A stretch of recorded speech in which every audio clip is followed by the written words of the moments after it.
what if the silence you're sitting in, the one that feels so much like abandonment, is actually the very proof that your reunion is being meticulously assembled in the wings of your life? Let that question settle for a moment. It feels counterintuitive, doesn't it? We're conditioned to believe that profound love must be loud, that destiny announces itself with crashing cymbals and undeniable external signs. So when we're met with this quiet, we misinterpret it as a void. We assume the connection has faded, that the music has stopped. But what if the most powerful symphonies are composed in the deepest silences? What you are experiencing is not an ending. It is the sacred, necessary hush before a monumental beginning. This isn't the universe taking something away. It is the universe gathering its resources, pulling all the scattered threads of your individual journeys into a single, unbreakable cord. The running, the chaos, the painful push and pull, that was the storm. This stillness you feel now, this is not the absence of the storm. This is the land, soaked and fertile in its aftermath. It is the rich, dark soil finally ready to receive the seed of what you are truly meant to build together. You have been prepared in the fire, and now you are being tempered in the quiet. This is where the real magic is woven, not with frantic energy, but with the patient, unwavering frequency of a heart that has learned to beat in time with its own truth. And the signs of this shift are more subtle and profound than you might have ever imagined.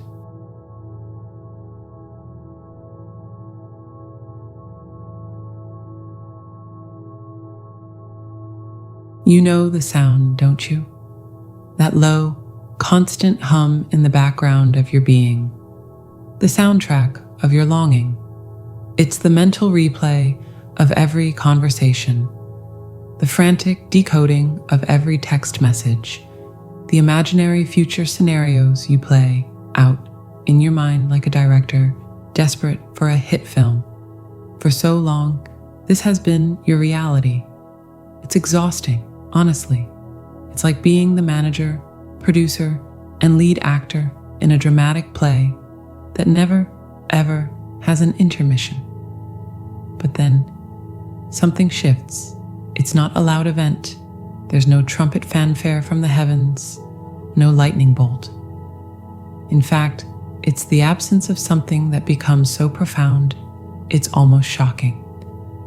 It's the day you realize the radio station you've been forced to listen to for years, the one that played nothing but the ballad of the missing twin flame on a 24/7 loop, has suddenly gone off the air. And the silence it leaves behind is deafening. This is not apathy. This is not giving up. This is what I call cellular stillness. And it is the most potent, most misunderstood, and most divine sign that the running is nearly over. Let's be clear. The running was never just about them. It was a dance, a chaotic, painful tango between two energies, the runner and the chaser. And you have been holding up the chaser's part with Olympic-level dedication. Your energy, your focus, and your entire spiritual and emotional output have been poured into that dynamic. It created a field, a force of tension. Think of it like two magnets with the same pole facing each other. The more you push towards them, the more they push away. Your chasing was a valid, understandable, but ultimately powerful repelling force. So what is this stillness then? It's the day you finally turn your magnet around. It's not about forcing yourself to stop thinking about them.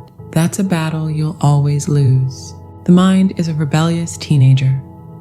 Tell it not to think of a pink elephant, and suddenly it's hosting a circus. No, this is subtler, It's a release. It's a surrender so deep it feels like it happens in your very cells, in your souls, if you will. You simply wake up one morning and the first thought isn't them. It's the quality of the light coming through your window. It's the taste of your coffee, truly tasted for the first time in years. You find yourself humming a song that has nothing to do with your love story. You get through an entire shower without holding a council meeting with your higher self about what that dream meant. The mental movies stop playing. The desperate need to know the timeline, to control the outcome, just evaporates. And in its place, a quiet, a peace, a profound and unsettling sense of being. Okay, this can feel terrifying at first. We are creatures of habit, and the habit of longing has become a twisted comfort. Its absence can feel like a kind of spiritual amnesia. Do I not love them anymore? You might panic. Oh, you do. But the love has been upgraded. It has been relocated from the desperate, grasping energy of the ego heart to the vast, unconditional expanse of the soul. It's the difference between a raging, unpredictable river and the deep, still ocean. The ocean doesn't need to chase the rivers that feed it. It simply is, and they are naturally drawn to its depth and stability. This cellular stillness is you becoming the ocean. When you achieve this state, you are no longer emitting a frequency of, I need you to come back to make me whole. You are now emitting a frequency of, I am already home, and the door is open. There is no more pressure. There is no more pull. There is only a powerful, magnetic, and utterly non-needy invitation. This is the energy your twin flame, often an empath or highly sensitive soul on some level, can finally feel without feeling the urge to run from it. They are no longer being energetically smothered by your need. They can sense the coast is clear. The storm of shared anxiety has passed, and the calm you have cultivated becomes the most powerful homing beacon in the universe. It's the ultimate paradox of this journey. The very thing you thought would bring them back, your desperate focus, was the very thing keeping them away. And the thing you fear means you're losing them. This serene, self-contained quiet is the very signal that is calling them home. So when you find yourself in that strange, beautiful silence, don't fear it. Don't rush to fill it with old patterns. Lean into it. Breathe it in. This is what you've been working toward all along. This is the foundation upon which a true reunion is built, not on a foundation of shared lack, but on a bedrock of individual wholeness. And you know what makes this inner transformation even more fascinating? It often creates a ripple effect so tangible, it starts to show up in their world in the most unexpected ways. But that's a mystery for another moment.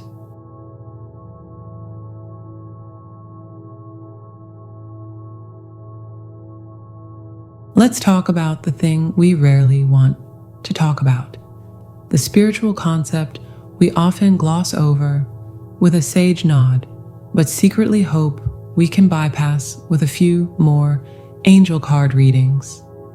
I'm talking about shadow work, but not your shadow work. Everyone and their spiritual guru is talking about that. No, I want to talk about theirs. Because here is the raw, unvarnished truth that most won't tell you.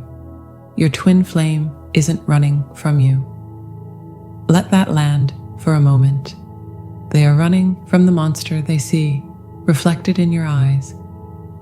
Not a monster you create, but the one that was already living in the basement of their own soul, the one your divine light suddenly and rather inconveniently illuminated. You became the world's most accurate, high-definition, unforgiving mirror. And when they looked at you, they didn't just see your beautiful face. They saw their own unresolved grief, their festering shame, their father's criticism, their mother's abandonment, their own terrifying fear of being truly, deeply seen and potentially found unworthy. It's enough to make anyone want to pack a spiritual bag and flee to another time zone. This divine warrior is the heart of the second mystery, the alchemy of sacred shadow work. This isn't about them just working on themselves. That's a pleasant, safe term. This is a descent. This is a voluntary walk into their own personal underworld. It's the hero's journey they must take, not to slay a dragon, but to finally turn and face the part of themselves they've been running from their entire life, the part that, paradoxically, holds the key to their power. And you, in your steadfastness, even in the silence of the separation, have been the unmovable lighthouse that showed them the rocky coastline they needed to navigate. So how do you know this alchemy is taking place? It's rarely announced with a trumpet blast. You won't get a text that says, "Hey, just wanted to let you know I'm currently integrating my repressed childhood trauma and confronting my fear of intimacy. Talk soon." Though, wouldn't that be nice? Instead, the signs are subtle, intuitive, and often felt in the dreamscape or the quiet whispers of your spirit. You might have a dream where you see them in a vast, empty landscape, simply sitting with their head in their hands. Not a dramatic dream, but one drenched in a profound, sorrowful solitude. And you wake up not with panic, but with a strange, aching compassion. You might feel a sudden, inexplicable wave of release, a download from the collective field you share, as if a heavy shared knot has finally been loosened. Or perhaps, if communication does crack open, you'll notice a shift in their language. It won't be flowery or poetic. It will be sober, accountable, devoid of the ego's defenses. They might speak of a hard period or finally understanding some things with a gravity that tells you they aren't just reciting self-help mantras. They've been chewed up and spit out by the cosmic washing machine and have come out cleaner, humbler on the other side. This is the alchemy. It's the process of taking the base lead of their pain, the shame, the fear, the unworthiness, and through the fierce fire of self-confrontation, transforming it into the gold of self-awareness. It's the phoenix process, and they have to walk through the flames alone. You cannot do it for them. Your only job was to hold up the mirror. Their job is to finally have the courage to look squarely at their own reflection and not shatter. And when this begins to happen, the entire energetic architecture of your connection shifts.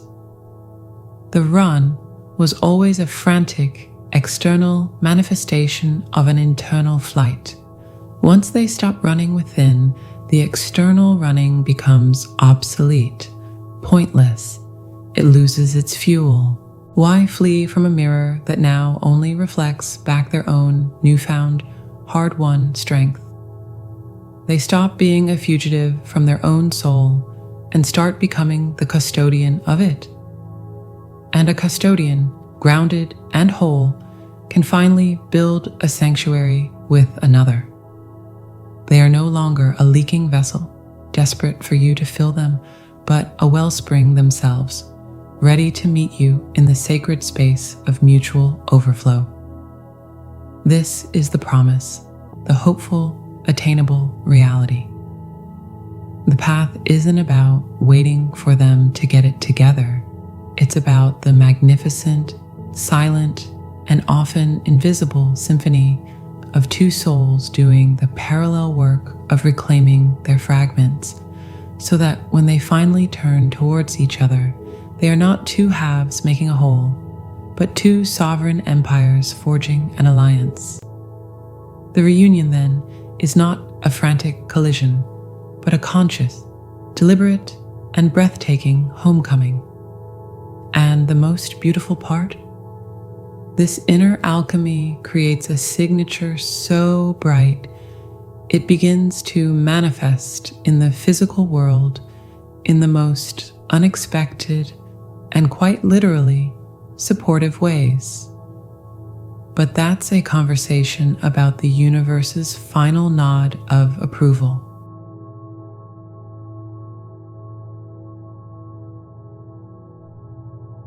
And so we arrive here at the quiet culmination of everything, not at a finish line, but at a new kind of beginning, one that feels less like a starting pistol and more like the first deep, conscious breath after a long and harrowing dream. Can you feel it? The air is different now. The frantic energy that once crackled around you like a failing power line has softened into a stable, humming current. You've navigated the silent internal alchemy, and in doing so, you have fundamentally altered the destination. This, right here, is the sacred ground you built with your own two hands and your unwavering heart.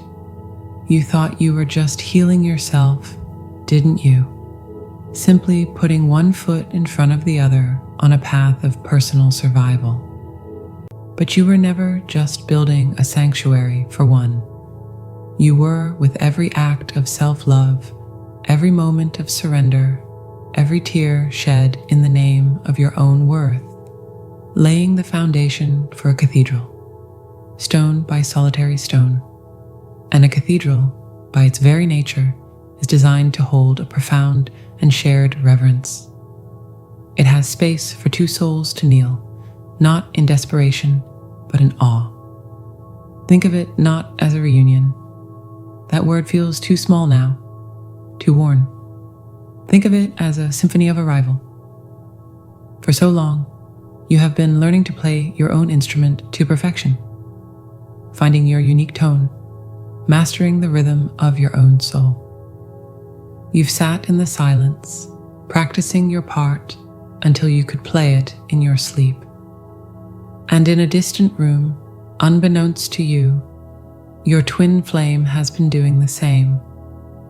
The separation was never an empty silence.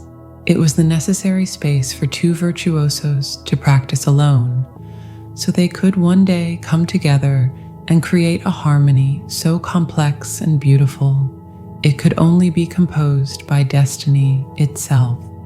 The running has ceased because the music is finally ready to be played. The internal orchestras are in tune. The conductor, that divine intelligence that has been guiding this entire maddening, magnificent process, is lifting the baton. You are no longer chasing a fading echo. You are preparing to step onto the same stage at the same time because the composition demands it. This is the ultimate reality of the twin flame path. It was never a test of your ability to endure pain, but a testament to your capacity to hold a frequency of wholeness so pure that it becomes an immutable law of attraction. You are not a beggar at the universe's door, hoping for scraps of love. You are a sovereign creator, and the love you have cultivated within is now so vast, so complete, that it naturally, effortlessly calls its mirror into form. The reunion is the simple, inevitable, physical manifestation of a spiritual truth you have already carved into your bones. You are worthy of a love that sees you, that knows you, and that chooses you from a place of equal and empowered freedom. So stand in this new stillness, this powerful peace you have earned. Look at the horizon, not with the weary eyes of a scout searching for a sign, but with the calm, knowing gaze of a gardener who has planted the seeds, tended the soil through storms and sun, and now feels the first faint tremors of life breaking through the earth. The harvest is not a question of if. It is a divine appointment, and the timing is perfect. And the most beautiful part of this entire journey, the moment your energies finally lock into this synchronized state, the entire universe begins to conspire in the most delightful, tangible, and surprisingly practical ways to close the final gap. But that, dear soul, is a story of miracles made manifest.